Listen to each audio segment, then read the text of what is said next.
Libur Natal dan Tahun Baru diprediksi akan terjadi lonjakan, khususnya melalui jalur darat. Hal ini bertepatan dengan masa libur anak sekolah.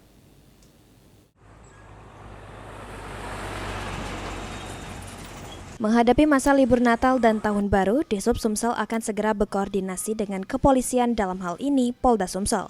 Tahun ini Disub Sumsel memprediksi jalur darat khususnya melalui tol akan terjadi lonjakan warga untuk berlibur. Hal ini disebabkan karena bertepatan dengan masa libur anak sekolah.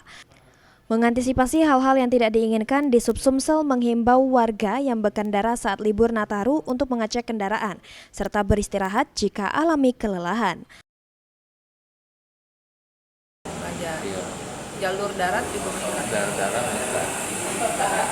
Tol juga baik, tapi bukan enak kita tol. Iya, memang kendaraannya gitu kelimpahan kan, kedatangan kan.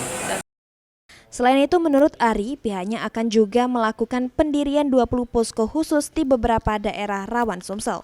Tim Liputan, PAL TV.